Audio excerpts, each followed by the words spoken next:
tengáis apagada la cámara y el micrófono para facilitar que sea más fácil la cobertura. Tenéis un chat a través del cual nos podéis ir trasladando las preguntas que vamos a ir respondiendo pues, al final de la sesión, ¿no? La idea es que no dure más allá de las exposiciones de 50-55 minutos y luego podamos tener pues un coloquio con vuestras preguntas. Comentaros que en esta jornada solo estáis administraciones públicas, tanto comunidades autónomas como corporaciones locales.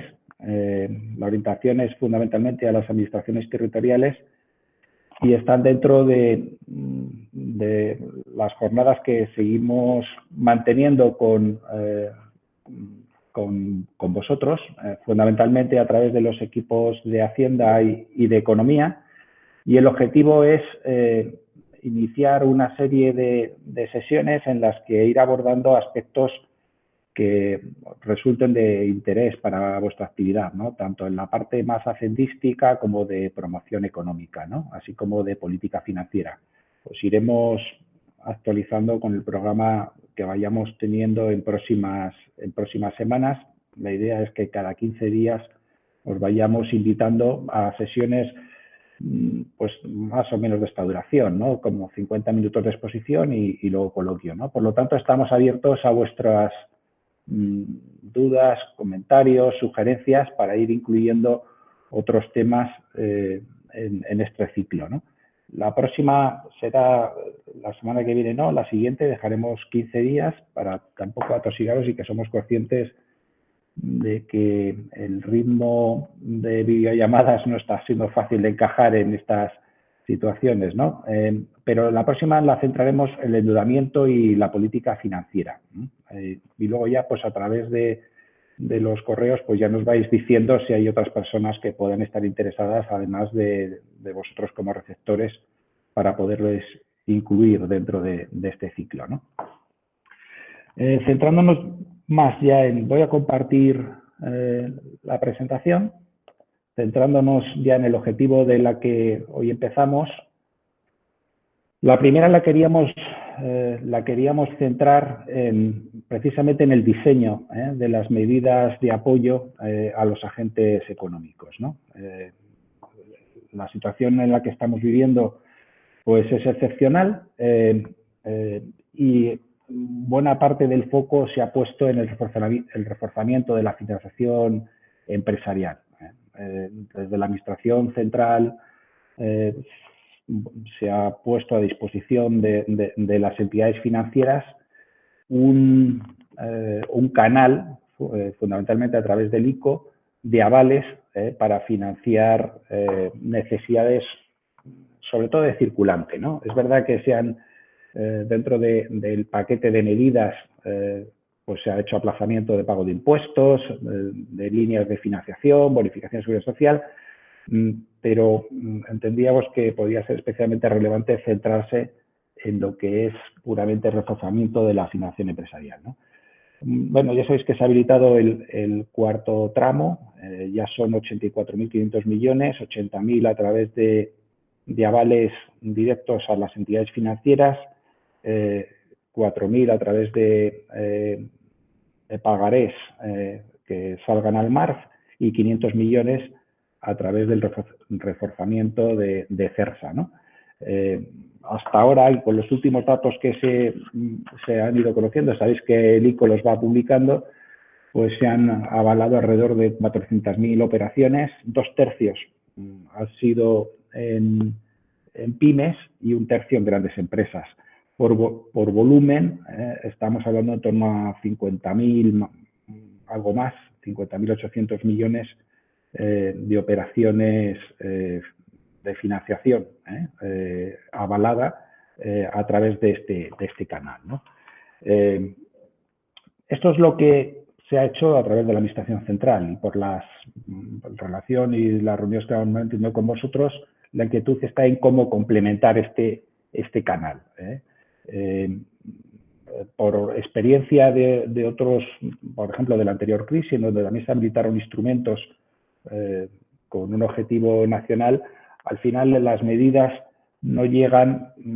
Ayer aparecía el informe del Consejo Europeo analizando la situación española y, bueno, como bien, ellos mismos también subrayaban, ni van a llegar de forma homogénea territorialmente ni de forma homogénea a todos los sectores, ¿no? Por eso nos parecía relevante mantener esta sesión y, bueno, y en la medida que podamos orientaros, ¿no?, en diferentes líneas de cómo cubrir esas asimetrías, ¿no?, que se pueden estar produciendo a través del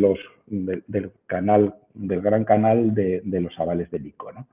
Bueno, comunidades autónomas y corporaciones locales fundamentalmente estáis actuando a través de las SGR, ¿no? En primer lugar, porque ya es un sistema que estaba establecido y viene funcionando con una larga tradición en nuestro país y probablemente infraaprovechado, ¿no? Las SGR, las sociedades de garantía recíproca, se recapitalizaron. Digamos que los niveles de solvencia son muy superiores a los que exige la normativa, pero al mismo tiempo su actividad venía siendo reducida para lo que es el conjunto de la actividad crediticia, ¿no? Pero ha sido, tenéis aquí un mapa, bueno, con las medidas que hemos podido ir identificando, son alrededor de 4.000, algo más de 4.000 millones de euros en su conjunto los que se van a avalar con financiación a través de las SGRs, y ese, pues, está claro que está siendo hasta ahora el principal instrumento que se están utilizando desde las administraciones territoriales, también desde las corporaciones locales, ¿no? Como luego comentaré, en algunas comunidades autónomas la SGR está permitiendo canalizar recursos para el mismo fin, tanto de la comunidad autónoma como su principal socio público protector, como por algunas corporaciones locales, ¿no? Por ejemplo, el caso de Canarias o el caso de Castilla-La Mancha, ¿no? Se ha completado con otro tipo de medidas, ¿no? Avales directos desde las propias comunidades autónomas, fuera del propio sistema de garantía recíproca, aunque de alguna forma sí se están instrumentando a través de las SGRs, ¿no? Pues es el caso, por ejemplo, de Andalucía, de País Vasco o de Cataluña, ¿no? Subvenciones para contrarrestar la pérdida de actividad, por ejemplo, de autónomos de forma complementaria o independiente, ¿no?, de las propias líneas estatales, ¿no? Complementaria, pues, casos, yo que sé, por ejemplo, de Canarias, y en el caso de independiente, pues se están haciendo cheques para autónomos, por ejemplo, en Cantabria, ¿no? Líneas de financiación de circulante, en el caso de pymes y autónomos, tanto desde las agencias de desarrollo regional como de los institutos de finanzas, pues estamos viendo medidas también en ese seguimiento que vamos haciendo, o donde vamos tratando de llegar a todas aquellas, pues por ejemplo desde el Instituto Valenciano de Finanzas, con además aval de su SGR, algo parecido se está haciendo desde País Vasco y GAPE, en el caso de Navarra también con financiación de circulante. Estoy diciendo algunos ejemplos, pero hay muchos más, ¿no? Bonificaciones a operaciones financieras, una línea, por ejemplo, en Madrid de 8 millones, comunidades como Murcia o Castilla y León que están bonificando hasta 1,25% del coste de la financiación, del coste de las operaciones financieras, ¿no? O el propio Instituto Vasco de Finanzas, ¿no?, también subvencionando los costes financieros, ¿no? Alguna medida interesante que no es canalizada, pero que, bueno, como luego comentaremos dentro del marco normativo, pues el propio marco de ayudas también está señalizando, ¿no? Y es la recapitalización de las pymes, ¿no?, de las empresas en un momento, pues, en el que pueden tener más difícil el acceso a los canales regulares o incluso a los avales del ICO. Desde alguna comunidad autónoma se ha puesto en marcha algún préstamos participativos y programas de reforzamiento de capital para facilitar ese acceso, ¿no? Alguna otra comunidad autónoma y esta es otra señalización que queremos comentar en la jornada, ¿no? Reprogramar instrumentos financieros que ya hubiera para operaciones COVID, ¿no? En alguna comunidad, por ejemplo, en el caso de Extremadura, había una línea de financiación de retorno de un programa Jeremy y que se ha reprogramado para que dé cobertura a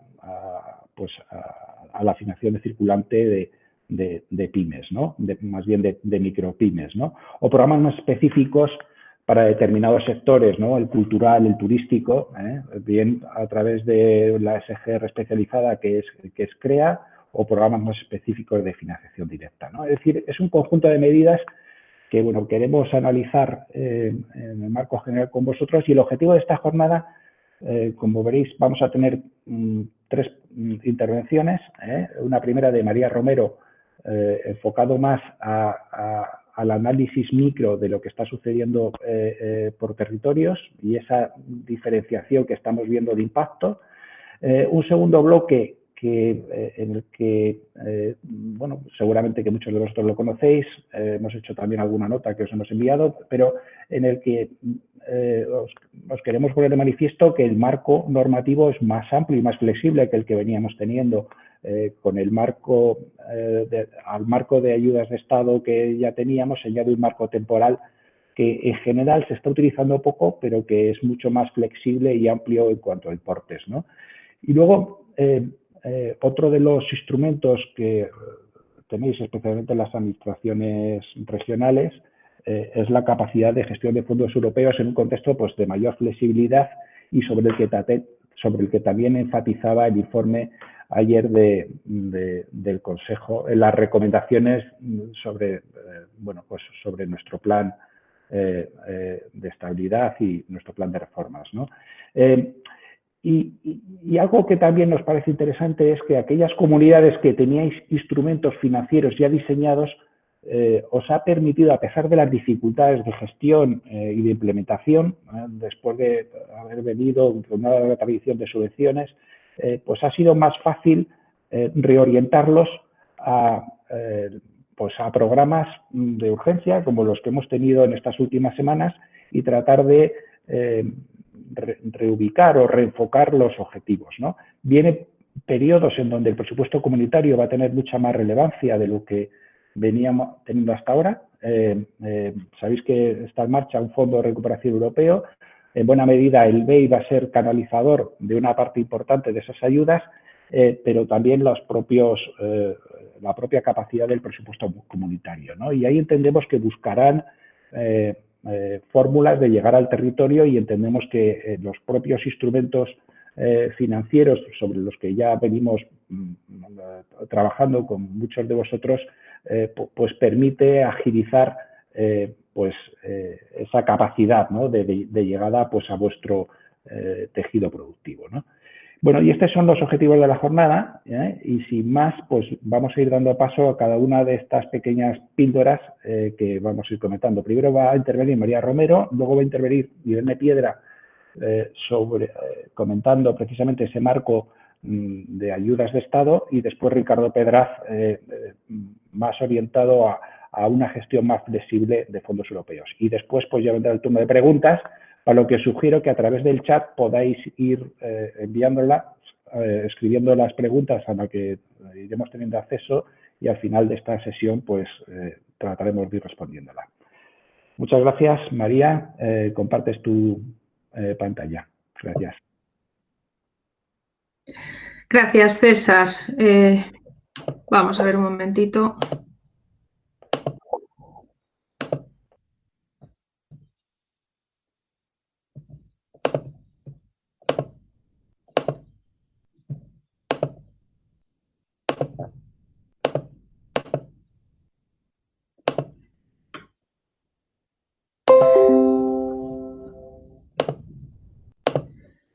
Bueno, buenos días a todos. Lo primero de todo, espero que estéis todos bien de salud, que ahora mismo es lo más importante en estos momentos. Bueno, como decía César, esta primera intervención sirve para poner de manifiesto bueno, pues una primera estimación, porque la verdad es que estas estimaciones son vivas y las vamos refrescando con bastante frecuencia a medida que se suceden bueno, pues, nuevas regulaciones o se van publicando datos que ponen de manifiesto el impacto en términos cuantitativos que está ejerciendo la crisis sanitaria de la COVID por sectores económicos y también por provincias españolas, ¿no? Hemos hecho el doble esfuerzo de vincular los dos elementos porque, como sabéis, esta crisis está siendo muy asimétrica, tanto por la paralización de ciertas actividades económicas,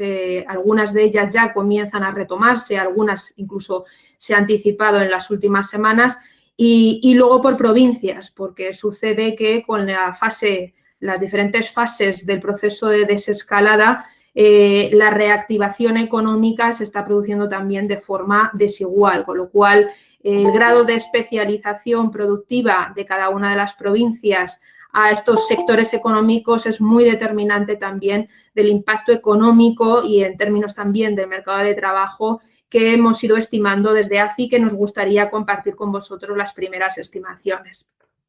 Esta crisis, por poner de manifiesto un poco metodológicamente cómo hemos ido armando toda esta estimación de impacto, tiene una doble vertiente. En un primer momento, lo que afectó la segunda mitad del mes de marzo y el grueso prácticamente, podríamos decir, del segundo trimestre de este año, tiene una naturaleza de shock de oferta, que solemos decir los economistas, ¿no? Se produce una paralización de las actividades económicas, sobre todo aquellas afectadas directamente por el Real Decreto Ley de declaración del estado de alarma, que, como sabéis, pues han sido el comercio, sobre todo aquel denominado no esencial, es decir, aquel que no es, sobre todo, pues, de distribución agroalimentaria eminentemente, el sector de la restauración, la hostelería, buena parte del sector de transportes o de movilidad, que se ha visto mermada para contener la curva de contagios,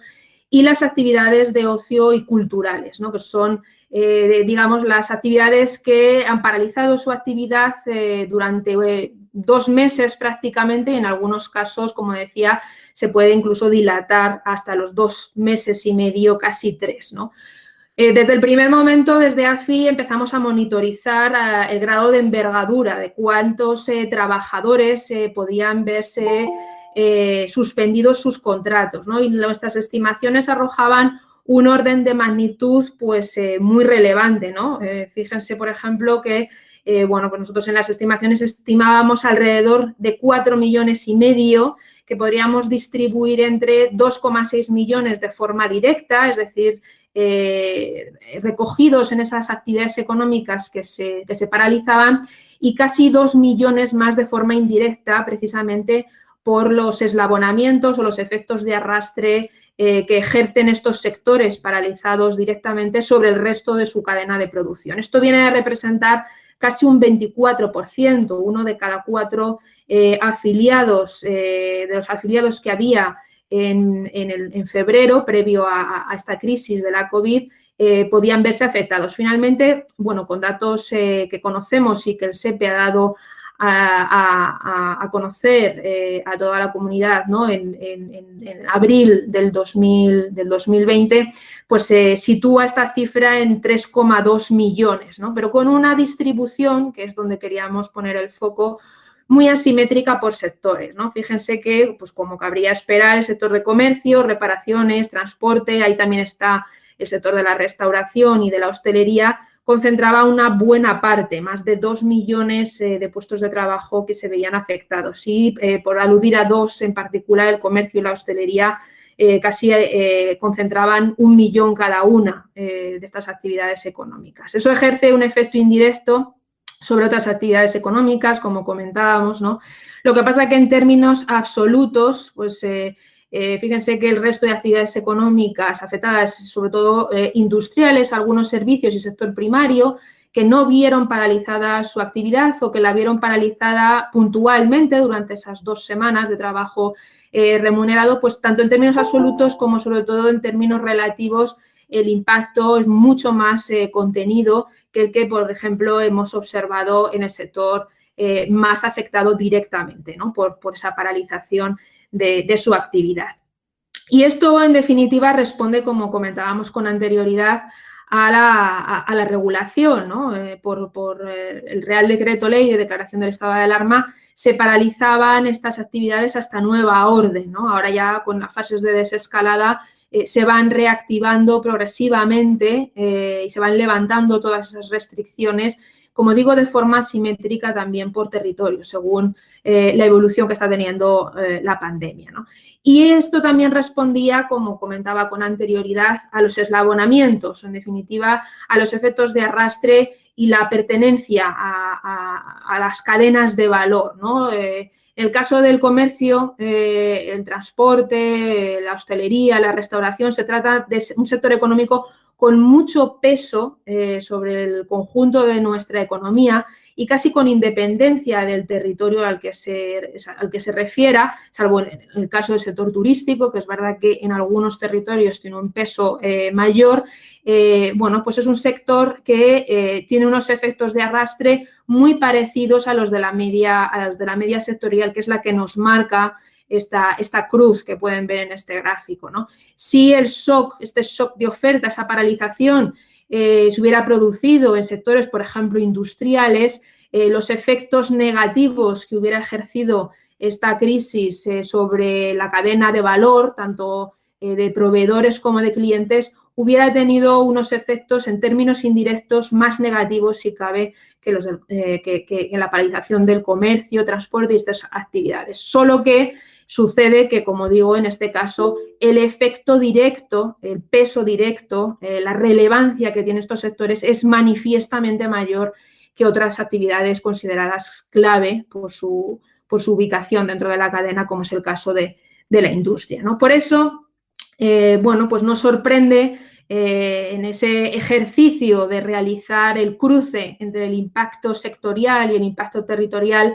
que aquellos territorios, aquellas provincias, según el ejercicio que mostramos a continuación, aquellas provincias que tienen un mayor peso en estas actividades económicas, pues sean las que más han visto paralizado o hibernado a un mayor porcentaje de afiliados bajo la figura de los ERTE, que, como saben, es la medida de flexibilidad interna que se ha puesto encima de la mesa y que gracias a la cual se mantienen a todos los efectos como empleados, como ocupados, a una buena parte de la población. Fíjense que, por hacer referencia a la vertiente provincial, bueno, pues los dos archipiélagos serían los que en el corto plazo, entre el primer y el segundo trimestre, en los momentos más graves de esa paralización de actividad económica, habrían sufrido una paralización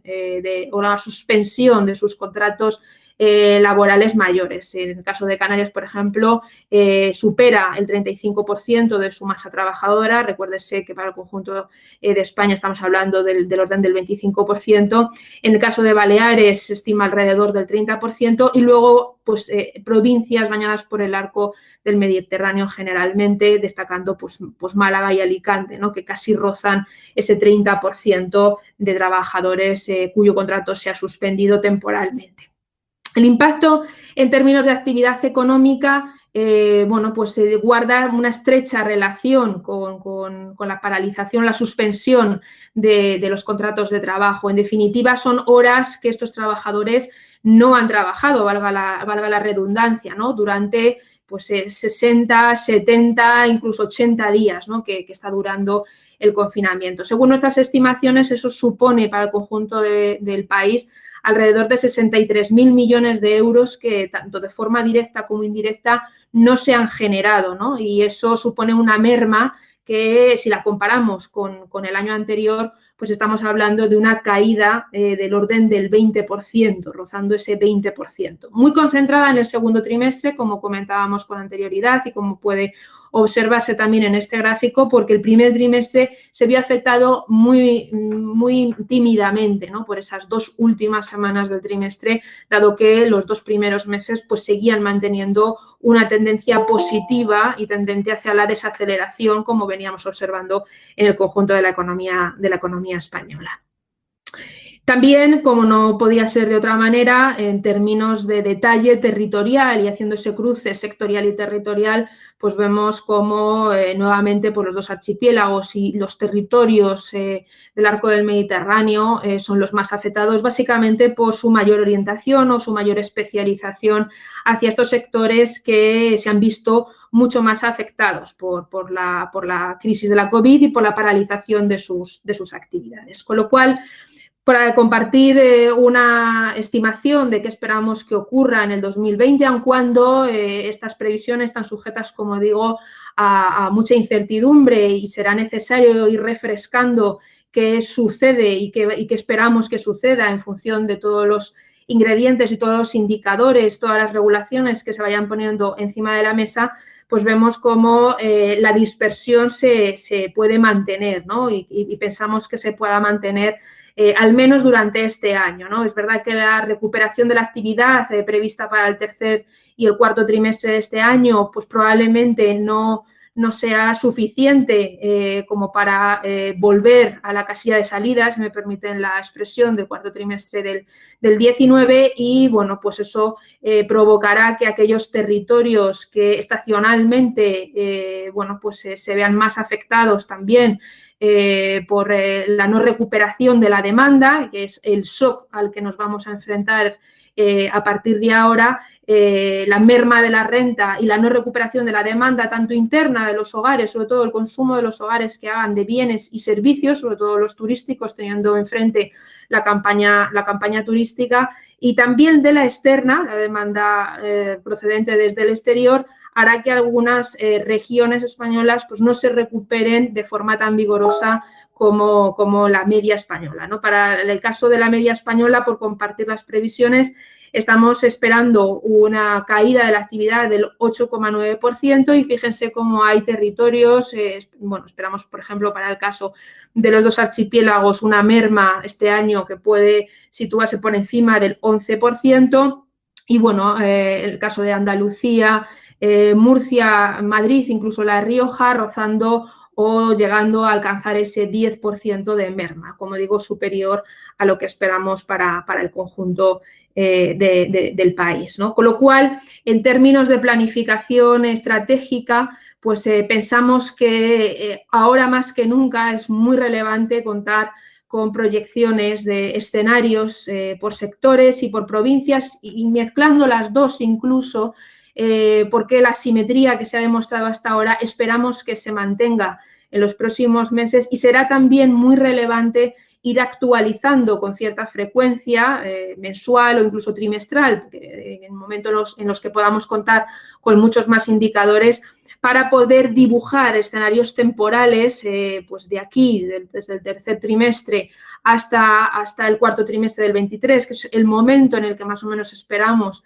que podamos recuperar todo lo dañado con motivo de esta crisis, y no solo desde el punto de vista macroeconómico, ¿no? Como saben, AFI forma parte del panel de previsiones de FUNCAS y además, pues bueno, del PIB, de la tasa de paro, de los empleados, pues el esfuerzo que hay ahora adicional es de bajar a la microeconómica, como digo, por sectores y provincias, para ir identificando ese shock en el corto plazo que ha provocado ese shock de oferta de la crisis, ese índice de vulnerabilidad sectorial y provincial que compartíamos con ustedes en esta breve presentación, cuál es esa disparidad o esa asimetría por sectores y provincias, bueno, pues que dibuje diferentes escenarios de salidas, sendas de recuperación de forma diferente, como digo, igualmente por sectores y provincias, ¿no? Porque de ello va a depender el acompañamiento que desde el punto de vista de las administraciones públicas que ustedes representan se suceda para que entre todos pues logramos vencer y superar este gran reto sin precedentes al que nos enfrentamos, ¿no? Y sin más, pues doy paso a mi compañera Irene y quedo a su disposición para cualquier duda, pregunta que pueda surgir al final de todas las intervenciones. Bueno, muchas gracias, María. Mientras Irene va preparando la pantalla. María, ¿puedes dejar de presentar? Vale. Ya está. Sí. Vale. Perfecto. Como os comentaba María, la idea es, bueno, entendemos que después de este primer efecto para contrarrestar el impacto de la crisis con las medidas financieras que se han ido poniendo en marcha para favorecer la financiación de pymes, autónomos y empresas, creemos que es importante ir monitorizando, ¿no?, a nivel de sectores, de los 60 y tantos sectores de los que se puede tener información y a nivel territorial, no solamente el impacto, sino la velocidad de la recuperación, ¿no?, para tratar de ir focalizando igualmente cuál deberían ser los objetivos de instrumentos financieros o medidas que se vayan poniendo en marcha pues en los próximos meses, ¿no? Y donde entendemos que en un contexto presupuestario pues complejo, pues habrá que ir focalizando cada vez más en dónde están los mayores problemas por sectores y por territorios, ¿no? Y sin más, Irene, cuando quieras. Buenos días a todos. Vamos a ver si sale el... Sí. Sale. Pon maximizar pantalla y... vale, espérate un momentito. Vale, un segundito. Bueno, buenos días a todos. Estáis viendo la presentación, ¿verdad? Bueno, como sí. decía mi compañera, espero que estéis todos bien. Y al hilo un poco de al hilo de las dos conversaciones o las dos charlas que habéis tenido ya de César y de María, y uniendo un poco, evidentemente estamos viendo que muchos de vosotros, a nivel del Estado, por supuesto, a nivel de comunidades autónomas, agencias de desarrollo regional o institutos de finanzas, e incluso también a nivel de entidades locales, corporaciones locales de distinta naturaleza jurídica, se están intentando a marchas forzadas poner en marcha una serie de medidas se están imponiendo una serie de medidas que muchas de ellas tienen un componente o coinciden con un componente de ayuda de Estado, ¿no? En este contexto, la Comisión Europea ha querido fundamentalmente ayudar a los Estados miembros. Cuando decimos Estados miembros nos estamos refiriendo también no solo a las administraciones nacionales, sino también a otro tipo de administraciones regionales y de corporaciones locales. Y desde el 13 de marzo viene sacando una serie de comunicaciones. La verdad que quizá la técnica, por la rapidez con la que estamos todos y en la que estamos actuando todos, no es la mejor para poder seguirla, porque unas modifican a la otra si no hay un texto consolidado, ¿no?, con valor jurídico.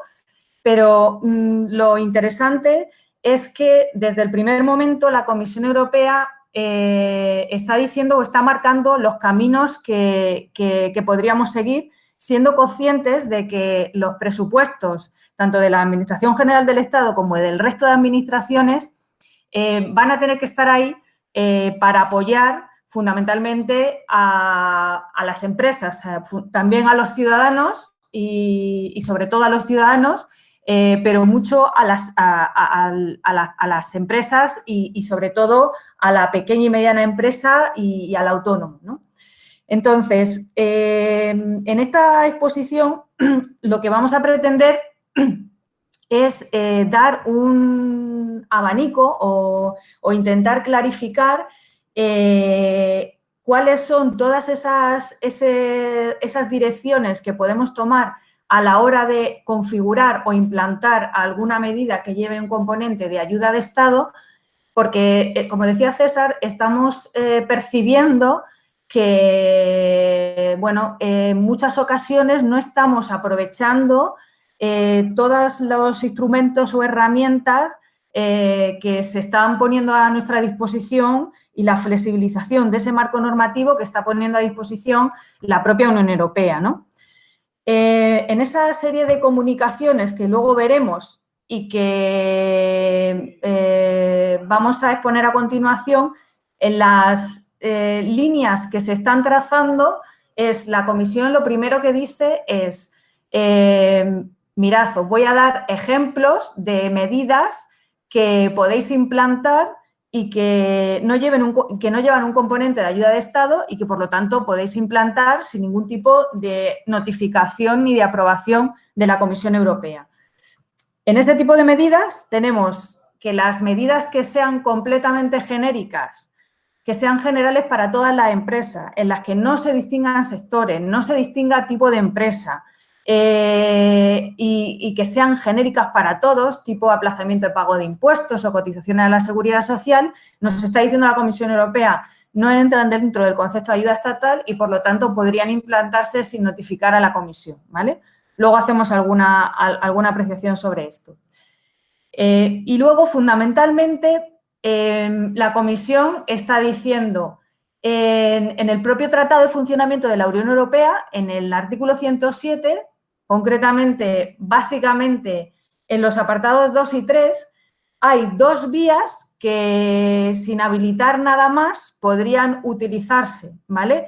Una que es para aquellas empresas que están amenazadas por necesidades acuciantes de liquidez motivadas por la COVID-19 y que se pueden aplicar los mismos requisitos de directrices que ya tenemos, las directrices de salvamento y reestructuración, utilícenlo ustedes, ¿vale? Y que la Comisión está incardinando con un apartado concreto del artículo 107 en el que se reconoce que hay una grave perturbación de la economía con motivo de la COVID-19, ¿vale? Estas medidas, por supuesto, sí que llevan un componente de ayuda de Estado y requieren notificación a la Comisión Europea. Por otro lado, nos está diciendo, hay otras medidas que se pueden aplicar a empresas o sectores específicos especialmente afectados, como decía mi compañera María Romero. Hay sectores como son la hostelería, la restauración o el comercio que están particularmente afectados, ¿no? Y ahora también estamos viendo muchos ejemplos de la aviación, ¿no? Y que están tomando medidas a nivel administraciones, o sea, a nivel Estado, muchos países, ¿vale? Pues sin habilitar nada más, la Comisión ya estaba diciendo, ojo, que con arreglo al artículo 107, apartado 2, que ya prevé que ante acontecimientos excepcionales se pueda actuar, ustedes pueden habilitar ese diseño de medidas para ayudar a esas empresas, por supuesto, notificando a la Comisión, pero tienen esa vía, ¿vale? Por otro lado, nos dice, tienen ustedes las vías de siempre, las vías del reglamento de minimis o los distintos reglamentos de minimis que van por sectores y del reglamento general de exención de categoría, por categorías. Ustedes podrían implantar medidas con arreglo a los regímenes jurídicos de estas dos normas y además la implementación de este tipo de medidas no requiere ninguna notificación a la Comisión, con lo cual es rápido. Y por otro lado, y ahí es también donde va a descansar parte de lo que os vamos a contar hoy, se habilita, como en la crisis anterior, ¿vale?, un marco temporal de ayudas que, además, a marcha forzada, la Comisión Europea ha ido modificando en cuestión de 15 días para ir incorporando medidas a medida que iba recibiendo peticiones de los Estados. En la Comisión Europea está habilitado una de las secciones de publicidad sobre un listado de ayudas, de todas las ayudas que han pedido todos los Estados miembros de la Unión Europea, en qué consisten y además están agrupadas en función de si se están acogiendo al artículo 107.2 apartado B, al 107.3 apartado B también o al marco temporal, ¿vale? Luego os diré el enlace a la página web para que veáis. Aquí solamente os ponía en la transparencia que estáis viendo algunos de los ejemplos, ¿vale? También os digo que la utilización por parte de nuestro país, por parte de la Administración General del Estado, sí que se están solicitando autorizaciones, ¿vale? Por parte de administraciones regionales y corporaciones locales, la verdad es que no se está haciendo mucho uso de estos instrumentos, ¿vale? Aquí tenéis, por ejemplo, temas que se están canalizando por el artículo 107, apartado 2, se están canalizando muchos para compensar los daños causados a aerolíneas, ¿vale? A todo el sector de la aviación. Por el artículo 107, apartado 3, se están canalizando muchos estados, fundamentalmente seguros, medidas que son seguros de crédito a la exportación, ¿vale? Para ayudar a sus empresas exportadoras. Y con arreglo al marco temporal, bueno, pues aquí tenéis algunos ejemplos de otros estados, como es subvenciones directas que ha creado el Estado francés, creando un denominado Fondo de Solidaridad, pero como luego veremos, también el ICO, en la medida que aludía a César de garantías de préstamos de empresas, tiene una parte o un importe de esa medida que se circunscribe al marco temporal de ayudas, ¿vale? Bueno, aquí tenéis y podéis ver un poco recopiladas todas estas comunicaciones. En concreto, las tres últimas, las que se producen 19 de marzo, 4 de abril y 13 de mayo, son las que crean el marco temporal y luego lo van modificando, una serie de medidas que ahora vamos a ver, pero sí que os recomendamos que la recomendación de 13 de marzo es la que abre la vía y anuncia que la Comisión Europea va a crear ese marco temporal y también establece un poco instrucciones a los Estados miembros, dándoles un poco las pistas de por dónde pueden ir esas líneas de medidas, que es un poco las tres líneas que hemos visto en la transparencia anterior, ¿vale? Medidas específicas del marco temporal, ¿vale? Que, como os decía, se recoge en esas tres últimas comunicaciones de la Comisión. La verdad, están desde el primer momento las ayudas en forma de garantía sobre préstamos, que es la medida que ha adoptado el ICO, ¿no? Para garantizar y que conocemos todos. Las ayudas en forma de tipos de interés subvencionados para préstamos y para deuda subordinada, que es una de las últimas incorporaciones de la comunicación de mayo, ¿vale?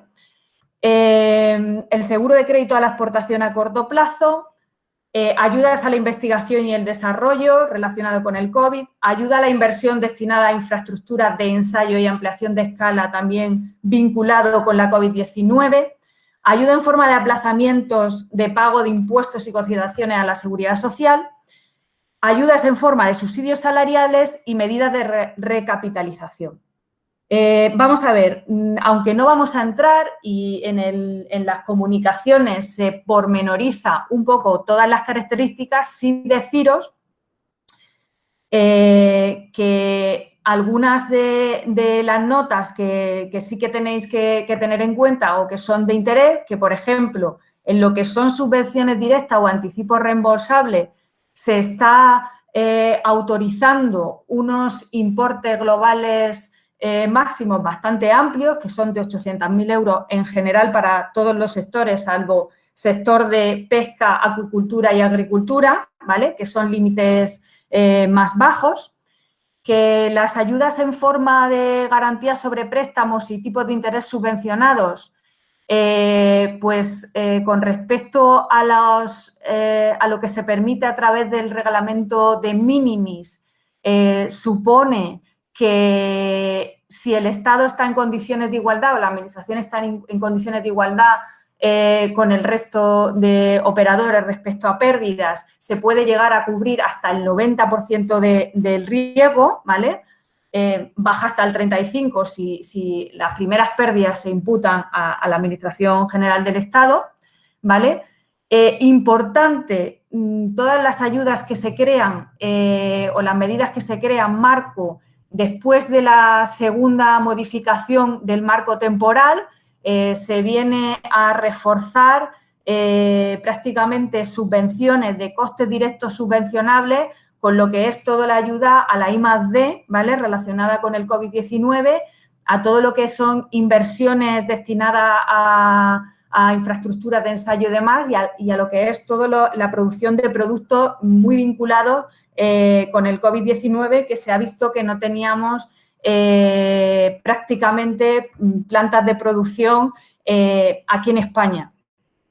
Y luego, por también resaltarlo, aunque ahora veremos, importante reseñar la última incorporación, que es el tema de incorporar medidas de recapitalización, aunque luego podemos comentar un poco en el coloquio, la verdad que las medidas de recapitalización que han introducido en el marco temporal son tan absolutamente excepcionales, subsidiarias, son entradas casi cercanas al mercado, donde se ponen una serie de restricciones y de incentivos a la amortización anticipada y restricciones a las empresas tan fuertes, y además lo debe solicitar la empresa, que casi se convierte en una medida que yo creo que se va a utilizar para casos muy excepcionales, como pudiera ser, por ejemplo,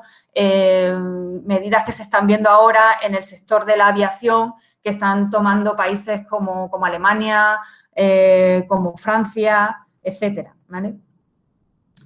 Claro, cuando nosotros descendemos un poco a cómo lo están aplicando, cómo lo estáis aplicando tanto a nivel estatal y de las comunidades autónomas, y viendo además, cuando accedemos a la página de la Comisión Europea, a la publicidad de todo el listado de ayudas que están solicitando los estados, lo que en general apreciamos, y es lo que hemos querido un poco reflejar en esta transparencia, es que hay muchísimos estados que están haciendo, por ejemplo, Francia está haciendo un uso intensivo del marco temporal, también Alemania u otros países. Sin embargo, nosotros estamos haciendo a nivel nacional un uso muy tímido del marco temporal de ayudas. Casi preferimos ir a lo ya conocido, ¿no? Ahora, cuando veamos un poco las características también, y en el coloquio podemos hablar del por qué, ¿no? Pero vemos en casi todas las que hemos estado analizando, que nosotros estamos haciendo un poco un seguimiento de todo lo que estáis haciendo, ¿no? En su régimen se va mucho más a intentar ampararse en un reglamento de minimis o en algunas ocasiones, puesto que ya tiene más complejidad, ¿no?, el adaptarlo a un reglamento general de exención por categorías, preferís adaptaros a ello que tratar de adaptarse a un marco temporal y notificárselo a la Comisión Europea, ¿no?, para aprobarlo, ¿no? En ese sentido, lo que pretende fundamentalmente la jornada de hoy es un poco invitaros a conocer que cada una de las medidas que se articulan en las comunicaciones de la Comisión Europea, la verdad que son bastante más flexibles de lo que se recoge en el reglamento de minimis, quizá algo más similares a lo que se recoge en el Reglamento General de Exención por Categorías, y que sí lo que sí estamos viendo, por si hay alguna alguna reticencia por vuestra parte a la hora de plantearos acogeros a ese marco temporal, es que parece ser que la Comisión Europea está siendo, por lo que vemos entre las fechas de notificación y las de aprobación, la Comisión Europea está siendo especialmente rápida a la hora de aprobar este tipo de medida, y que justamente el marco temporal tiene esa característica. Es decir, si nosotros no adaptamos, porque muchas de estas medidas, vosotros cuando las veáis en detalle en la comunicación, permiten algunas modificaciones de los límites que se establecen en la propia comunicación, pero si nos adaptamos lo máximo posible a los requisitos de la comunicación, la idea es que la comisión o la aprobación por parte de la comisión sea muy rápido, ¿no? Luego, a mí también me gustaría destacar, dentro de esta pincelada que estamos dando del marco de ayudas estatales, que hay una serie de características comunes y de reglas respecto a estas medidas que quizás sea casi de lo más interesante para tener un poco dentro como principios claros dentro de lo que es el marco de actuación.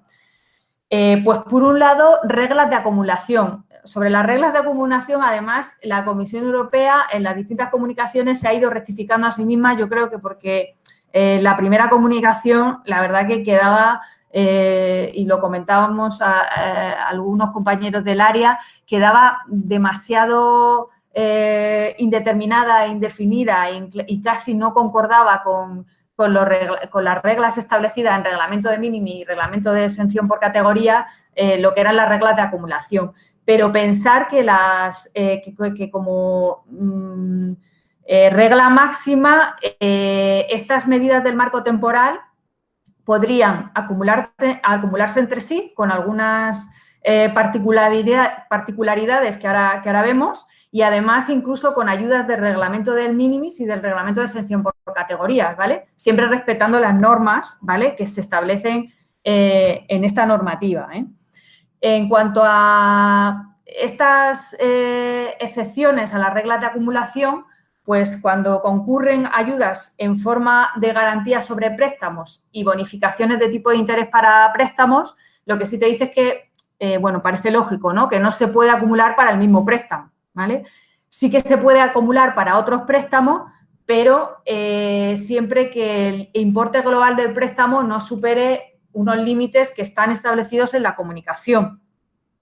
Y luego también aclara, y esto también es producto de las últimas comunicaciones, que un mismo beneficiario podría recibir ayudas en forma de bonificaciones de tipos de interés de distintos préstamos, siempre y cuando el importe global de los préstamos no supere el máximo establecido en la comunicación. La verdad que las ayudas para la I+D para el COVID y las ayudas a infraestructuras de ensayo y producción de productos relacionados con COVID-19, la regla general es, para la I+D es una regla amplia, es decir, se pueden acumular incluso para los mismos costes subvencionables, pero sin superar los máximos, ¿vale? Y para el resto, como se supone que no son costes subvencionables, hay mucha coincidencia entre ellos, sí que ahí la regla es que no se pueden acumular para los mismos costes subvencionables, ¿vale? Entre estas características generales, y quizá a lo mejor también, y esto luego me gustaría hablarlo con vosotros en el coloquio, es que, aparte de que se tenga que notificar a la comisión, no sé si veis límites en que los plazos de la concesión estén tan limitados en el tiempo, ¿no? Por regla general, todas estas medidas deben ser concedidas antes del 31 de diciembre de 2020, ¿vale? Sí es verdad que el plazo se flexibiliza bastante más en el caso de medidas de recapitalización, ¿vale? Luego, es genérico para todas que todas las medidas del marco temporal no se pueden otorgar a empresas que estén en crisis a 31 de diciembre de 2019, ¿no? Bueno, lo que os decíamos, en la comunicación se establecen unos niveles mínimos de remuneración y retribución y unos importes máximos de cuantía, ¿no? Y no superando eso y estando en ese marco, la verdad es que la aprobación de la Comisión Europea, como se estaba diciendo, está siendo bastante rápida. Como os decía, todas requieren aprobación de la Comisión, pero en la de recapitalización hay un requisito más, y es que tiene que haber una solicitud por escrito de la empresa que sea beneficiaria. Ya os decía que esta medida es totalmente excepcional, tienes que justificar además un interés común y general, y por lo tanto aquí la Comisión Europea quiere tener un seguimiento muy específico. En cuanto a reglas de información sobre las ayudas, esto normalmente son las mismas que el reglamento de minimis, es decir, se debe publicar esa información, ¿vale?, en la web de las ayudas de Estado, y simplemente para las medidas de recapitalización ese plazo de 12 meses que es más amplio se reduce a 3 meses para dar esa publicidad. Además, se puede aplicar tanto a capital circulante como a inversiones. Por tanto, es un poco lo que os decía, son medidas bastante amplias. Y luego, y otro tema que a lo mejor también os resulta limitante a la hora de poner en marcha medidas con arreglo al marco temporal, es que, bueno, la duración máxima, evidentemente, la Comisión Europea quiere aquí que no se dilaten mucho en el tiempo por las restricciones a la competencia que pueden suponer, ¿no? Y la limita como mucho su duración a 6 años, ¿no? La medida de recapitalización da un margen un poquito más flexible, pero establece requisitos también más exigentes a partir de ese 6.º año. Bueno, como os decía, y para acabar y dar paso a mi compañero Ricardo, aquí os dejo un poco la página web de información de la Comisión Europea. Tenéis, y os aconsejo que le echéis un vistazo, el listado de todas las ayudas y además una breve nota de prensa, luego podéis acceder al link de todo lo que han pedido los distintos países de la Unión Europea. Y además tenéis información de un buzón de correo y un número de teléfono para que puedan asistir de forma urgente, una plantilla de notificación de la ayuda para el marco temporal, y yo creo que os puede servir sobre todo de información de lo que se está haciendo en otros países a nivel de medidas de implantación para empresas que suponen o que tienen una nota de ayuda de Estado, ¿vale? Bueno, ya sin dilatarme mucho más, voy a dejar... ¿Sí? Irene, Ricardo tiene problemas con... Deja si quieres la presentación, si no te importa. Vale, perfecto. Y se la vas pasando, porque él tiene problemas con el ordenador para Zoya. Vale, pues entonces no es dejar de compartir. Un momentito. Bueno, buenos días. Una de las leyes que se mantiene vigente en tiempos de COVID, que tanta normativa ha cambiado, es la ley de Murphy. Perdona, lo estáis viendo, ¿verdad? Sí. No la vemos. ¿No? La hemos perdido. La habéis perdido. Pues voy a dejar de compartir y voy a empezar otra vez. Pues, espérate. Vale. Bueno, pues eso, como decía, una de las leyes que se mantiene y que no ha sido modificada en este tiempo de pandemia, de crisis, ha sido la ley de Murphy. Mi ordenador hoy ha decidido que no quería arrancar. Así que voy a ver si me escucháis bien. Estoy a través del móvil. Bueno, y a mí me toca la parte que tiene que ver con el ámbito más comunitario financiero, y os quería lanzar 3 mensajes, ¿no? En primer lugar, deciros que hasta ahora, en el entorno de financiación comunitaria, todos los planteamientos, los programas, las líneas eran bastante inflexibles. Digamos que no estaban muy preparadas para atajar temas coyunturales. Y como quiero explicaros a continuación, pues ese es uno de los temas que ha cambiado, ¿no? La flexibilidad ha aumentado en gran medida y afortunadamente se han establecido algunos cambios reglamentarios que permiten vincular la problemática actual y soluciones a través de financiación comunitaria. ¿Vale? Perdona, pero no lo veis, ¿verdad? Perdona, Ricardo, pero no lo veis, ¿no? Es que no sé qué pasa. Se supone la vemos, pero... Vale. Sí, gracias. Vale, pues maximizo. Venga, perdonad. Vale. La segunda idea la que quiero transmitir es que, bueno, una gran parte de las medidas, como decía César en su primera intervención, que habéis desarrollado tienen que ver con la puesta en marcha de iniciativas que tratan de vehiculizar dinero público para incentivar la inversión privada o la financiación privada, mejor dicho, y para eso es clave los instrumentos financieros, ¿no? El que no tiene en marcha instrumentos financieros, sea propios y compartidos con público-privados, compartidos con el sector público, creo que estás moviendo la presentación. Ya está, ¿no? ¿Va bien? Sí. Perdón. No, ahora no se ve, Irene. ¿Que no se ve? No, si quieres presento yo. ¿Se ve? Yo sí la veo. Sí, ¿También la veo? Sí. Ah, vale, perdón. Vale, perfecto. Pues nada, seré yo. Disculpa. Vale. El que tiene en marcha instrumentos financieros ha podido diseñar actuaciones muy positivas en favor de sus sectores económicos que están sufriendo situación de crisis en la actualidad, como bien explicaba María Romero en su intervención. Entonces, creo que es un elemento relevante que además se ha flexibilizado en parte en esta normativa.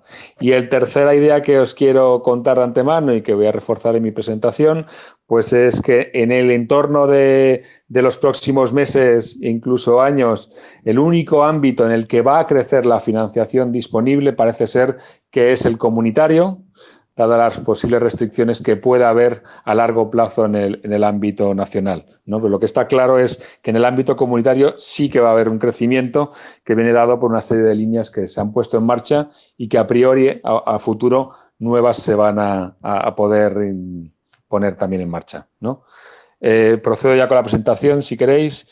Bueno, las iniciativas que se han puesto en marcha en el ámbito de la contención de la crisis derivada de la COVID-19, en este sentido las dividimos en dos partes, ¿no? Unas aquellas que se han definido en el marco de los fondos estructurales, que tienen que ver con un impacto en la flexibilidad en la gestión, y otro, un impacto que tiene beneficios financieros para muchos de vosotros que gestionáis fondos, y otra tipología de actuaciones que están más allá de los fondos estructurales y que están vinculados a otros ámbitos que en algunos casos coinciden, pero bueno, que en este caso son finalistas, ¿no? Tanto una línea de financiación para los estados vía el MEDE, un programa nuevo, SURE, que os comentaré brevemente, las líneas del Grupo B que se han ampliado notablemente y en este caso vinculadas a la actividad empresarial, y algunas breves pinceladas de lo poco que se sabe del Fondo de Reconstrucción Europea y mucho de lo que no se sabe todavía que está por definir.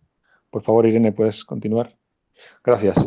Sí, ahora, presenta toda esta diapositiva, por favor. En este caso, solo detallaros para aquellos que no hagáis seguimiento a este tema. Hay dos normativas que han modificado el reglamento de fondos estructurales. Son estas dos que tenéis en pantalla. Una es la del reglamento 460, otro el reglamento 558. ¿Vale? En estas dos han ido planteando este tipo de modificaciones y son ellas las que me voy a referir. Por favor, siguiente.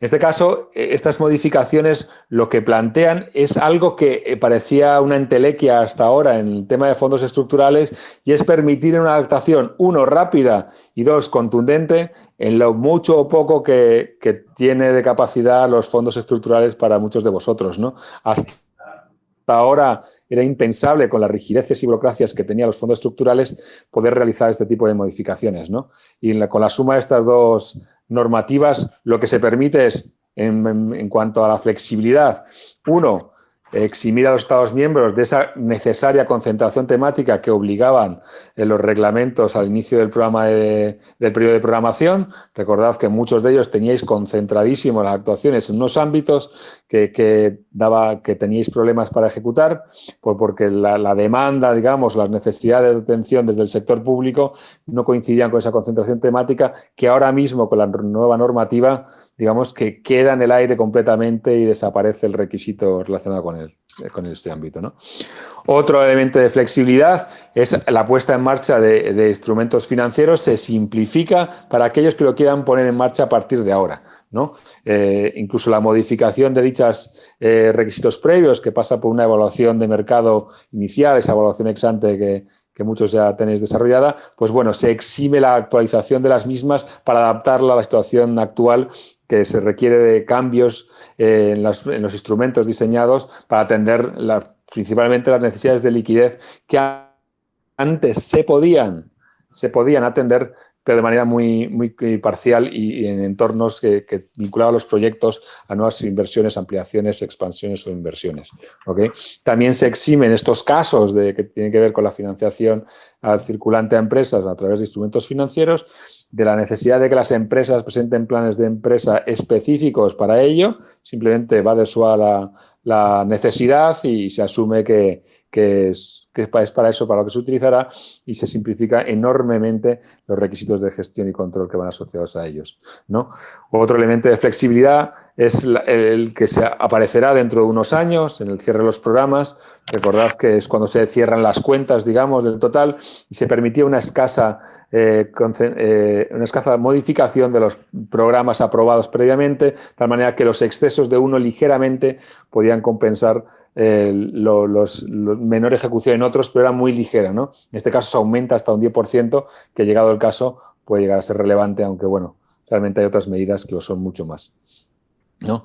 Un elemento muy importante, en este caso vinculado a la atención a la COVID, es que había una restricción en los reglamentos de fondos estructurales que impedía financiar líneas de actuación que se aprobaran después de que las operaciones hubieran sido ya puestas en marcha, incluso finalizados. En este caso, las modificaciones que permitían, según cierta financiación vinculada a la atención de la crisis de la COVID, viene incluso posterior a la que se ha puesto en marcha estas medidas y su apertura a nueva elegibilidad, y por lo menos en este caso para ese tipo de actuaciones se libera de ese corsé que tenía la normativa y que impedía que operaciones que ya podían estar iniciadas o acabadas y vinculadas en este caso a atención sanitaria, por ejemplo, o algún otro tipo de ayudas pudieran cofinanciarse, y con esta eliminación de esta restricción pues permitiría hacerlo, ¿no? Y la última elemento clave de la flexibilidad, bueno, es la transferencia de recursos de las distintas líneas de fondos estructurales que tenéis, la mayoría FEDER y Fondo Social, y que entre ellas podríais hacer trasvases siempre que vuestras necesidades y estructura lo decidiera, ¿vale? Siguiente, por favor. En cuanto al impacto financiero, quizá la parte más relevante de las modificaciones que se han planteado es que durante un ejercicio contable, que los ejercicios contables no son ejercicios naturales, sino que van desde, digamos, segundo semestre de un año y primero del siguiente, se va a habilitar la posibilidad de que los Estados miembros certifiquen gastos con un 100% de cofinanciación, que quiere decir que, bueno, aquellas actuaciones que se desarrollen correctamente, siguiendo las directrices que establece la normativa y todos los regímenes de elegibilidad y pistas de autoría, y que se presenten correctamente en sus ejercicios de certificación dentro de este periodo de 1 de julio al 30 de junio siguiente, tendrán un retorno del 100% de los gastos elegibles, lo cual es un elemento muy importante que, aunque a priori, bueno, supondrá el necesario desembolso por parte de las autoridades nacionales de esos gastos, como está ocurriendo actualmente con los gastos sanitarios, el retorno de las mismas aliviará y tendrá impacto financiero en el presupuesto principalmente del año que viene, ¿no? Por la parte de ingresos. ¿Okay? Menor medida fue una medida que el tema del menor importancia es una medida que se tomó al inicio de la crisis, una modificación que eximía del reembolso de la prefinanciación, que al inicio del periodo de programación la Comisión Europea otorgaba a cada uno de los programas operativos y que ahora tocaba reembolsar, ¿no? Esto se echará cuentas, digamos, en el momento de cierre, y ahí, bueno, había un necesario desembolso que habría que hacer desde las arcas regionales y nacionales que de momento se pospone, con lo cual también tiene una cierta ventaja financiera. Un elemento tremendamente relevante es la elegibilidad de los gastos sanitarios derivados del control de la pandemia. En este caso era un elemento que tenía complicaciones para ser financiado en cuanto a lo que es gastos operativos, y que en lo que es la modificación última del reglamento, pues se convierte principalmente el reglamento FEDER, que vincula al fondo FEDER, como un ámbito en el que se puede financiar gastos que han ocurrido y que seguirán ocurriendo de compras de equipos sanitarios, prevención, dispositivos médicos, incluso personal dedicado a esta asistencia sanitaria, ¿no? En el ámbito del Fondo Social se permitiría la financiación también de estos elementos que temporalmente se han habilitado para el control de para amortiguación de los ingresos de los trabajadores, en nuestro caso los ERTEs, y en el ámbito del FEDER, bueno, pues se ha habilitado, por un lado, la posibilidad de financiar empresas en dificultades, que sabéis que estaba totalmente vetado en la normativa de fondos estructurales, sí en fondos propios con muchas limitaciones y había que seguir una normativa vinculada a ayudas de Estado para poderla poner en marcha. Ahora se podrían poner en marcha en el ámbito de FEDER con cierto control, pero bueno, de alguna manera esa posibilidad se abre y sobre todo financiar necesidades de puro circulante por parte de las empresas que tengan que ver con necesidades relacionadas con el control de la pandemia y la crisis derivada de la misma, ¿no? Yo creo que es un elemento que la financiación del circulante ya se podía hacer, como sabéis, pero con muchas limitaciones y ese circulante siempre tiene que estar asociado a unos planes de inversión o planes de expansión como requería el reglamento y que ahora, al menos temporalmente, que era una pregunta que creo que se hacía en el chat al principio, queda exento. No hay una fecha fija en el reglamento en cuanto a qué periodo se permite para financiar circulante, porque el reglamento dice que es el periodo en el que se mantenga la necesidad, ¿no?, de atender estos elementos que se han generado derivado del control de medidas del control de la pandemia. Así que queda abierta la fecha. La respuesta más sencilla sería vincularla al marco temporal de exención de ayudas de Estado, que está asociado a esta atención al control de la pandemia, pero podría extenderse con el tiempo en función de cómo vaya evolucionando, porque ahora mismo se podría extender siempre que se justifique. Yo creo que la carga de la prueba a partir de 2021, salvo que la situación volviera a estar como pues a lo mejor el mes de marzo o abril, que esperemos que no lo sea, pues, por supuesto, pues será difícil que pueda financiarse necesidades de circulante con gastos FEDER, pero la carga de la prueba en cualquier caso creo que quedará sobre aquellos gestores de los instrumentos financieros. ¿Vale? Os decía en la presentación la importancia de tener esos instrumentos financieros. Casi todas las administraciones habéis hecho uso de los mismos como medidas rápidas e importantes para llegar a favorecer soluciones a las empresas que se han visto afectados. Y en ese sentido, pues veáis en la imagen, ¿no?, que en función del tipo de iniciativa que tenéis, si es modificar un instrumento financiero ya existente financiado con FEDER o es la puesta en marcha de alguno nuevo, pues cuáles han sido los cambios legislativos que ahora se permiten y que antes hubiera sido complicado, ¿no? Digamos que aquellos que teníais ya instrumentos financieros reembolsables, pues bueno, ahora es más fácil modificarlos y atender a la situación de necesidades de circulante, al menos temporalmente, y ni siquiera revisión de la evaluación ex ante, ni requerimientos de esos planes de negocio o planes de inversión, porque no habría al mismo, ¿no? Había una pregunta también en el chat que hablaba de si se requiere la notificación de la misma a las autoridades nacionales. Yo recuerdo que la modificación, al menos la que yo tengo constancia, solo ha ocurrido a nivel nacional. Creo que no ha habido modificación de las normas de elegibilidad del FEDER a nivel nacional.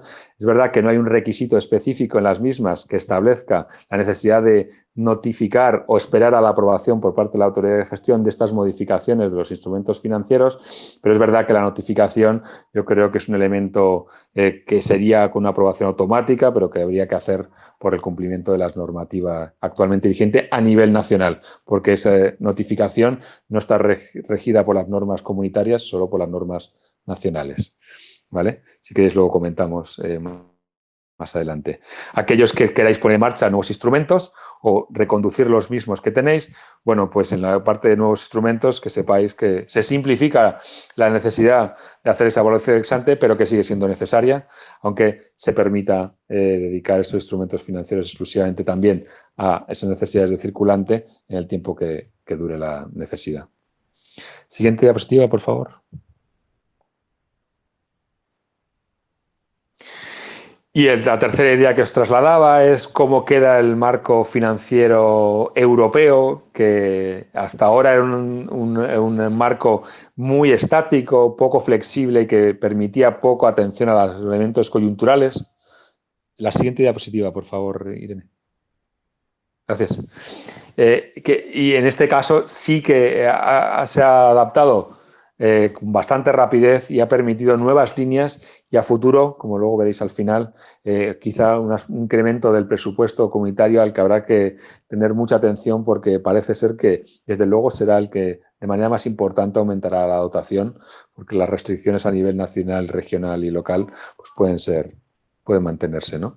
En ese sentido, una primera respuesta vinculada a la posibilidad de atender gastos relacionados con el control de la COVID al Fondo de Solidaridad. Es curioso que algunos de los países que lo han solicitado, como Austria e Italia, pues bueno, pues ahí están con la capacidad de disponer de ello. En España nadie ha solicitado, que yo sepa, o al menos no he recibido notificación del mismo, el aprovechamiento de estos fondos de solidaridad que puedan aplicarse a los gastos de las administraciones públicas principalmente, ¿no? En primera instancia, cuando hubo la respuesta relacionada con este ámbito, también hubo una serie de planteamientos por parte de la Comisión de incrementar la capacidad del BEI para ofrecer estas líneas de apoyo de financiación que tenían las pymes principalmente en un montón de países, ahora ya generalizada creo que en casi todos los países de la Unión, y que luego se ha venido ampliando gracias a la decisión del Eurogrupo en principios de abril de 2020, en el que a día de hoy pues, se amplían las líneas de atención y de apoyo normalmente indirecto a las pymes y de alguna manera también algo a aquellas propuestas de inversión que puedan hacer algunas empresas seguramente de mayor tamaño a través de lo que se conoce como el Plan Juncker o los fondos EPSI, ¿no? Pero en esa decisión del Eurogrupo había otros dos ámbitos más allá de este de apoyo a las pymes que se ampliaba notablemente. Uno era el programa SURE, que ayer creo que era cuando se notificaba el reglamento de su gestión y que va destinado a favorecer mediante préstamos, en este caso, la financiación por parte de los Estados miembros de esos gastos que han generado los sistemas como los ERTES que se han puesto en marcha en España y que, bueno, pueden tener una dotación muy importante que puede llegar hasta 100.000 millones de euros en los próximos años vinculado a este programa, ¿no? Otra línea que ha ampliado el Eurogrupo es la capacidad de que los Estados miembros se financien a través del Mecanismo Europeo de Estabilidad, el conocido como MEDE, que bueno, en este caso tiene limitaciones tanto por el lado de la condicionalidad, cuyos gastos solo pueden estar destinados al ámbito de control sanitario, y el montante que supone un máximo un 2%, aunque unas buenas condiciones financieras, ¿no? Y finalmente, por favor, Irene, siguiente diapositiva para acabar.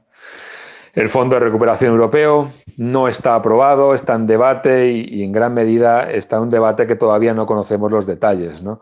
¿Qué sí conocemos? Bueno, está destinado principalmente a aquellos países que más han sufrido la crisis económica derivada de las medidas de control de la pandemia. Que está prácticamente asegurado que los proyectos que se vinculen a ello estarán limitados en gran medida a esas dos prioridades principales que tiene la Unión en cuanto a apoyo económico, que son las de transición ecológica y transición energética, y aquellas medidas que tienen que ver con la digitalización, apoyo a la digitalización de los distintos agentes económicos. Entonces, bueno, parece ser que eso se va a mantener de manera muy importante en el Fondo de Recuperación Europeo como una restricción. No habrá otros ámbitos que pueda atender. Se estará vinculando el mismo al marco financiero plurianual 2021-2027 y normalmente, en principio, para los primeros años del mismo y beneficiará en mayor medida, como decía antes, a aquellos países que más se han visto afectados. ¿Qué no sabemos? Bueno, pues salvo que alguno tenga información más relevante al respecto, no sabemos cuántos serán transferencias corrientes que recibirán los Estados miembros o las regiones, o cuántos serán créditos, que en los ejemplos que antes os señalaba del MEDE, el SURE y las líneas del BEI, en gran medida son productos financieros los que se ponen a disposición de los distintos agentes, ¿no? Tampoco sabemos qué parte será gestionado por los Estados miembros, ¿no? Y qué parte será condicionada o decidida por la Comisión. Es factible que una gran parte sea gestionada por los Estados miembros según sus prioridades, pero también es verdad que el porcentaje de proyectos y gasto vinculado a los mismos que gestiona la Comisión Europea en cada uno de los marcos financieros plurianuales es creciente, ¿no? Ya superamos en torno al 30% en la actualidad, cuando hace el periodo anterior andábamos por el 20 y poco, ¿no? No se sabe qué condicionalidad traerá este uso de fondos adicionales, ¿no? Y no sabemos tampoco ni su montante financiero que se pondrá a disposición de los distintos agentes, principalmente Estados miembros, y cuánto es el volumen que pretende movilizar con esos montantes financieros en función del apalancamiento y grado de cofinanciación que exija. Y por mi parte, hasta ahí, César, no, salvo que haya dudas. Muy bien, ahora abrimos el debate. Bueno, muchas gracias María, Irene, Ricardo. Gracias a todos los que nos estéis acompañando en esta sesión, ¿no? Como veis, un poco el objetivo, como os decía al principio, es primero poneros a vuestra disposición para monitorizar, ¿no? Tanto la repercusión de la crisis como entendemos mucho más relevante ese escenario de recuperación posterior, ¿no? En donde afortunadamente cada vez hay más información disponible y podemos llegar a monitorizar pues tanto territorialmente a nivel de provincia como a nivel de sectores, a los 60 y tantos sectores de los que se puede tener información mes a mes, ¿no? Ricardo decía que hay muchas cosas que no se saben. En la propia información económica los indicadores nos van dando más riqueza a medida que vamos avanzando pues con nuevos datos económicos, ¿no? En sentido, pues como os digo, a disposición de las agencias, de los institutos de finanzas, de las consejerías, por si queréis que, bueno, pues nos vayamos aproximando lo más posible a dónde está la problemática en cada territorio y en qué sectores económicos, ¿no? ¿Para qué? Pues para poder diseñar instrumentos que, bueno, la propia comisión va siguiendo también los diferentes instrumentos financieros a nivel de los países. Yo creo que vamos teniendo cada vez más riqueza informativa también en cuanto a ideas y mejores prácticas en ese seguimiento. A nivel del conjunto nacional, pues vamos haciendo también ese seguimiento, no solo de las SGR, sino de otro conjunto de medidas que se van tomando y tratar de ir focalizando en un contexto pues de recursos presupuestarios pues cada vez más constreñidos por los propios servicios públicos que van a ir absorbiendo cada vez más presupuesto en sanidad, educación, dependencia, pues la necesidad de focalizar, ¿no? En aquellos, insisto, sectores y territorios, ¿no? Con estos comentarios generales abrimos turno al debate y, Ricardo, ya que estás, yo creo que había varias preguntas, ¿no? De Miguel Ángel, de ICE, acerca del marco temporal de ayudas. Yo creo que las has estado viendo, ¿no? Sí, esas, creo que tengo el micro encendido. Sí, creo que esas las he tratado de contestar en la intervención. No sé si José Miguel quiere alguna puntualización. Las había visto, he visto que hay otras, algunas de José Antonio Varela, ¿no? En cuanto a la problemática más asociada a ayudas de Estado. Y bueno, luego de Carmen Sillero. Hola, Carmen, que pregunta en concreto cómo se puede definir, cómo se pueden plantear la financiación mediante subvenciones, ¿no? Para ese circulante.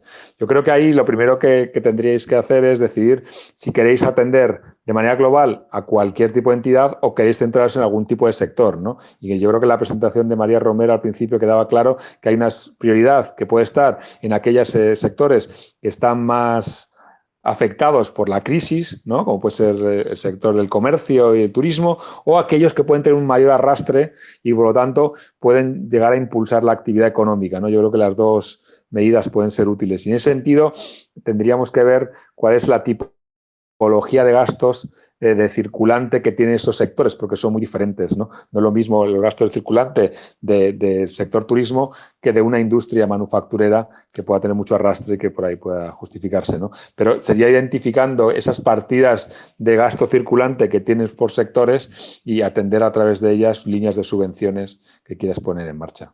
Es un poco la reflexión rápida que planteo. En el chat no habéis dejado más preguntas. No sé si alguno queréis intervenir directamente, abriendo el micro.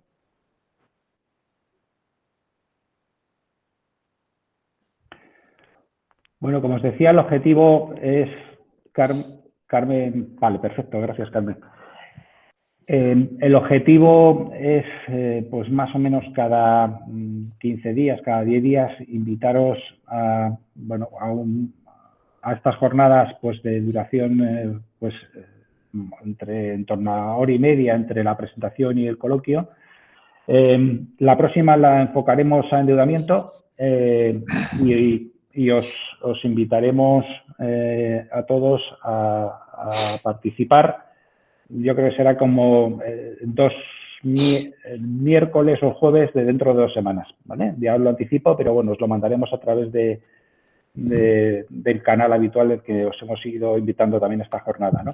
Os invitamos también a que nos trasladéis cuestiones sobre la que podamos trabajar y organizar reuniones o jornadas de trabajo pues similares a esta, ¿no?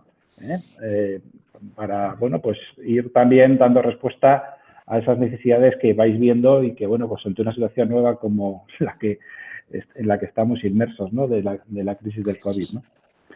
¿Alguna cuestión más?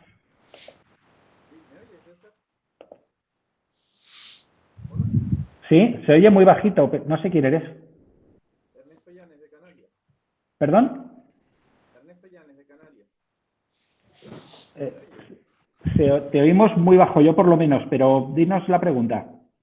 Sí, precisamente estamos trabajando en la reprogramación de fondos FEDER, pensando en sacar ayudas de liquidez, y es complejísimo tratar de analizar la situación porque es cambiante cada día. O sea, miras las estadísticas y la caída del comercio en general es gravísimo según el INE, pero sin embargo en comercio de alimentación ha crecido un 8%, especificar las ayudas a qué tipos de partidas de liquidez necesarias, con lo cual los cabildos, por ejemplo, en Canarias, nuestras instituciones provinciales, están sacando ayudas que a mí me parecen a escote, o sea, a todos igual, a los autónomos igual, micropymes igual, sin hacer distinciones porque como hay premura y urgencia, supongo que será prácticamente imposible hacerlo. No sé qué impresión tienen ustedes y si hay alguna experiencia pionera de alguna comunidad autónoma que lo haya hecho ya y que haya dado en el clavo, porque nos resulta bastante complejo. Primero la reprogramación, segundo el afinar. Gracias.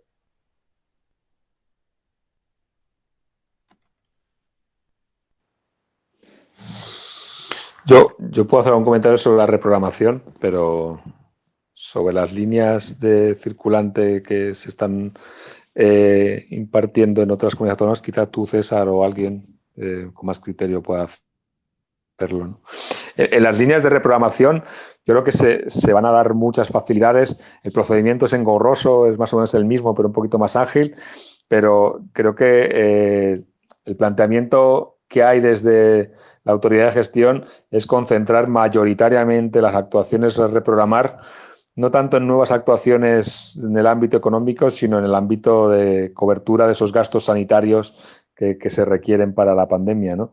Entonces, es verdad que la burocracia apenas se ha simplificado por ese lado en cuanto a la información a aportar y bueno, tenéis la dificultad adicional de plantear nuevas medidas que quizá antes no teníais recogidas, porque ahora la prioridad es hacer elegible todo ese gasto sanitario tan elevado que ha habido vinculado al control de la pandemia. Pero no sé muy bien dónde encontráis la dificultad en concreto para programar unas líneas de apoyo que si las tenéis acordadas ya con el organismo intermedio y la autoridad de gestión, pues seguramente así aparecerá en vuestra reprogramación. Pero bueno, en función de cuál sea la dificultad, quizá os podemos ayudar de una manera u otra, pero así a bote pronto no te sé concretar más.